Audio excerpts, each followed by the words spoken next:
राधे राधे दोस्तों, आप लोगों का बहुत बहुत स्वागत है हमारे चैनल पर।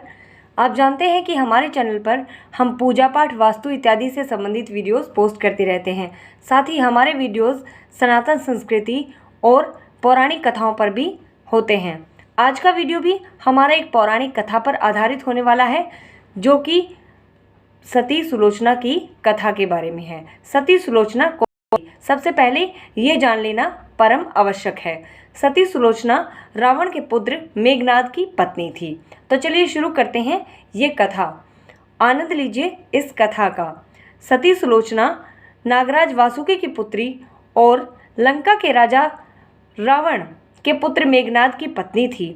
लक्ष्मण के साथ हुए एक भयंकर युद्ध में मेघनाद का वध हुआ। उसके कटे हुए शीश को भगवान श्री राम के शिविर में लेकर जाया गया था। अपने पति की मृत्यु का समाचार पाकर सुलोचना ने अपने ससुर रावण से राम के पास जाकर पति का शीश लाने के लिए प्रार्थना की, किंतु रावण इसके लिए तैयार नहीं हुआ। उसने सुलोचना से कहा कि वह स्वयं राम के पास जाकर मेघनाद का शीश लेकर आए, क्योंकि राम पुरुषोत्तम हैं, इसलिए उनके पास जाने में तुम्हें किसी भी प्रकार का भय नहीं होना चाहिए। रावण के महापराक्रमी पुत्र इंद्रजीत, जो कि मेघनाद भी के नाम से जाने जाते थे, उनका वध करने की प्रतिज्ञा लेकर लक्ष्मण जिस समय युद्ध भूमि में जाने के लिए प्रस्तुत हुए, तब राम उनसे कहते हैं, लक्ष्मण, रण में जाकर तुम अपनी वीरता और रण कौशल से रावण के पुत्र मेघनाद का वध कर दोगे, इसमें मुझे कोई संदेह नहीं है। परंतु इस बात का विशेष ध्यान रखना कि मेघनाद का मस्तक भूमि पर कभी न गिरे, क्योंकि मेघनाद एक नारी व्रत का पालक है और उनकी पत्नी परम पतिव्रता है। ऐसी साध्वी के पति का मस्तक अगर पृथ्वी पर गिर पड़ा तो हमारी सारी सेना का विध्वंस हो जाएगा और हमें युद्ध में विजय की आशा को त्याग देना चाहिए। इस प्रकार से राम और लक्ष्मण के बीच में संवाद होता है। लक्ष्मण अपनी सेना लेकर वहां से चले जाते हैं। रणभूमि में उन्होंने वैसा ही किया। युद्ध में अपने बाणों से उन्होंने मेघनाद का मस्तक उतार दिया, उसे पृथ्वी पर गिरने नहीं दिया। हनुमान उस मस्तक को रघुनंदन के पास ले आए। मेघनाद ने रघुनंदन के पास लेकर जब वो मेघनाद का मस्तक लाया गया तो उनकी अर्थात मेघनाद की एक दाहिनी भुजा आकाश में उड़ती हुई पति सुलोचना के पास जाकर गिरी। सुलोचना चकित रह गई। दूसरे ही क्षण वह अत्यंत दुख में विलाप करने लगी, पर उसने भुजा को स्पर्श नहीं किया। उसने सोचा, संभव है कि यह भुजा किसी अन्य व्यक्ति की हो। ऐसी दशा में अगर मैं इस भुजा को स्पर्श करूंगी तो परपुरुष के स्पर्श का दोष मुझे लग जाएगा।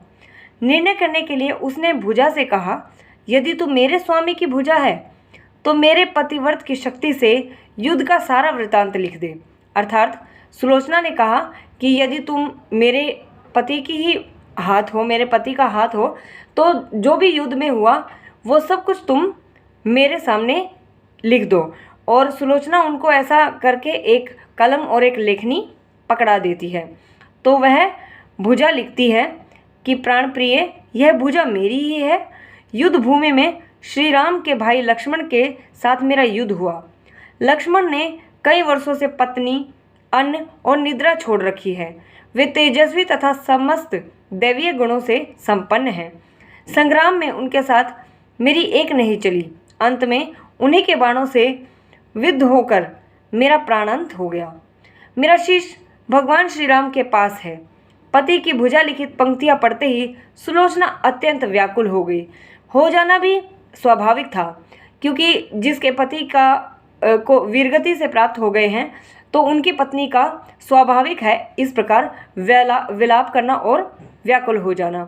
पुत्रवधू का विलाप सुनकर लंकापति रावण ने आकर कहा, शोक मत करो पुत्री, प्रातः होते ही सहस्त्रों मस्तक मेरे बाणों से कट कट कर पृथ्वी पर लौट जाएंगे। मैं रक्त की नदियां बहा दूंगा। करुण चित्कार करती हुई सुलोचना बोली, पर इससे मेरा क्या लाभ होगा पिताजी। रावण और सुलोचना के मध्य इस बात को लेकर संवाद होता है। सुलोचना से रावण कहता है कि तुम रो मत, सुबह जब होगी तो मैं तुम्हारे सामने लाखों मस्तक ला के रख दूंगा। तो सुलोचना कहती है तो इससे मेरा क्या लाभ होगा, मेरा पति का शीश तो उसकी तो पूर्ति कभी हो नहीं पाएगी। इस प्रकार से सुलोचना अपने ससुर से कहती है। सुलोचना कहती है सहस्त्रों नहीं करोड़ों शीश भी मेरे स्वामी के शीश के अभाव की पूर्ति नहीं कर सकेंगे। सुलोचना ने निश्चय किया कि अब वह सती हो जाएगी, किंतु पति का शव तो रामदल में पड़ा हुआ था, फिर वह कैसे सती होती। तब उसने अपने ससुर रावण से कहा कि पति का शव मंगवा लिया जाए। तब रावण ने उत्तर दिया, देवी तुम स्वयं ही रामदल में जाकर अपने पति का शव प्राप्त करो।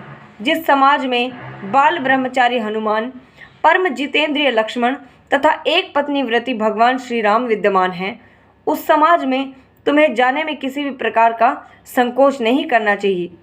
मुझे विश्वास है कि इन सभी महापुरुषों के द्वारा तुम निराश नहीं लौटाई जाओगी। सुलोचना के आने का समाचार सुनते ही श्री राम उठकर खड़े हो गए और स्वयं चलकर सुलोचना के पास आए और बोले, देवी तुम्हारे पति विश्व के अन्यतम योद्धा और पराक्रमी थे, उनमें बहुत सारे सद्गुण थे, किंतु विधि की लिखी को कौन बदल सकता है। आज तुम्हें इस तरह देखकर मेरे मन में बहुत पीड़ा हो रही है। सुलोचना भगवान की स्तुति करने लगी। श्री राम ने उन्हें बीच में ही टोकते हुए कहा, देवी मुझे लज्जित ना करो, पतिव्रता की महिमा अपरंपार है, उसकी शक्ति की तुलना नहीं हो सकती। मैं जानता हूँ कि तुम परम सती हो, तुम्हारे सतीत्व से तो विश्व थर्राता है। बताओ कि मैं तुम्हारी किस प्रकार से सहायता कर सकता हूँ। सुलोचना ने अश्रुपूरित नयनों से प्रभु की तरफ देखा और बोली, राघवेंद्र मैं सती होने के लिए अपने पति का मस्तक लेने के लिए यहाँ पर आई हूँ। श्री राम ने शीघ्र ही ससम्मान मेघनाद का शीश मंगवाया और सुलोचना को दे दिया। पति का छिन्न शीश देखते ही सुलोचना का हृदय अत्यंत द्रवित हो गया। उसकी आंखों से बड़ी जोरों से आंसू बरसने लगे। रोते रोते उनके पास खड़े लक्ष्मण की ओर देखा और कहा, सुमित्रा नंदन तुम भूलकर भी गर्व मत करना कि इनका वध मैंने किया है। मेरे स्वामी को धाराशायी करने की शक्ति विश्व में किसी के पास नहीं थी। यह तो दो पतिव्रता नारियों का भाग्य है। आपकी पत्नी भी तो पतिव्रता है और मैं भी। इस प्रकार से मेरे पति चरणों से अनुरुक्ति करने वाली अनन्य उपासिका हूँ मैं। पर दुर्भाग्य से मेरे पति पत्नीव्रता नारी का अपहरण करने वाले पिता का अन्न खाते थे और उन्हीं के लिए युद्ध में उतरे थे। इसी से मेरे जीवन का धर्म प्रलोभ सिधारे। सभी योद्धा सुलोचना को राम शिविर में देखकर चकित हो गए।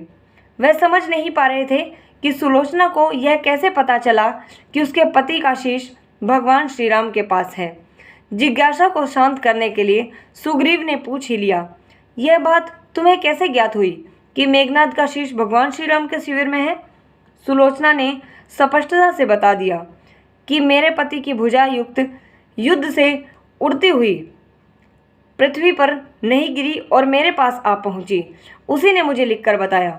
व्यंग्य भरे शब्दों से सुग्रीव बोले, ये झूठ है। भुजा यदि लिख सकती तो फिर यह कटा हुआ सिर भी तो हंस सकता है।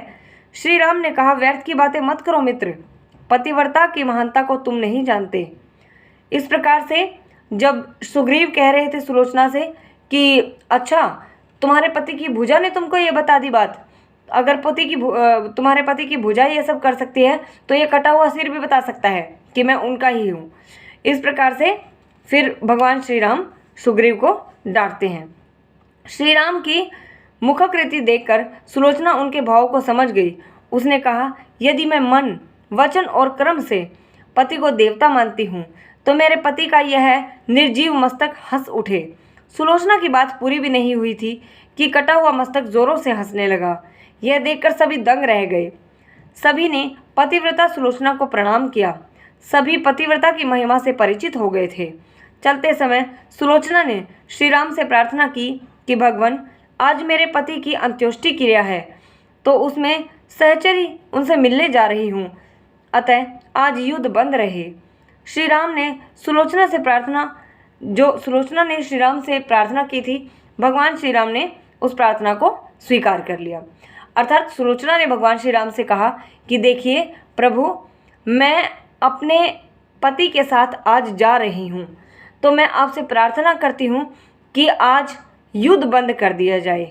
मतलब जैसे आज भी करते हैं कि अवकाश कर दिया जाता है, यदि किसी का कोई वीर गति को प्राप्त होता है कोई, या फिर कोई ऐसा महान चेहरा है हमारे देश का, अगर वो निधन हो जाता है उनका, तो आज भी छुट्टी कर दी जाती है। उसी प्रकार से सुलोचना ने भी यह प्रार्थना की भगवान श्री राम से कि आज मैं सती होने जा रही हूँ, तो आप कृपया, मेरी ये प्रार्थना है कि आज युद्ध बंद रखें।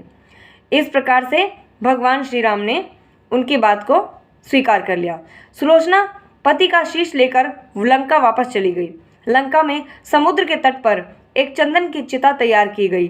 पिता का शीश गोद में लेकर सुलोचना चिता पर बैठी और धधकती हुई अग्नि में कुछ ही क्षणों में सती हो गई। तो ये थी दोस्तों सती सुलोचना की कथा, जो कि शायद ही आप लोगों ने नहीं सुनी होगी, क्योंकि रामायण में इस प्रकार की कथा का कोई वर्णन नहीं किया गया है। इस रामायण की बात मैं कर रही हूँ जो कि सीरियल की तरह दिखाई जाती है, परंतु जो आप वाल्मीकि रामायण पढ़ेंगे तो उसमें इस कथा का वर्णन किया गया है। उम्मीद है कि आप लोगों को कहानी पसंद आई होगी, और अगर आई है तो प्लीज़ इसे लाइक और शेयर कीजिएगा, साथ ही सब्सक्राइब कर लीजिएगा हमारे चैनल को ऐसे ही और वीडियोस देखने के लिए। मिलते हैं नेक्स्ट वीडियो में, तब तक के लिए गुड बाय, धन्यवाद, जय श्री कृष्णा, राधे राधे, ओम नमः शिवाय।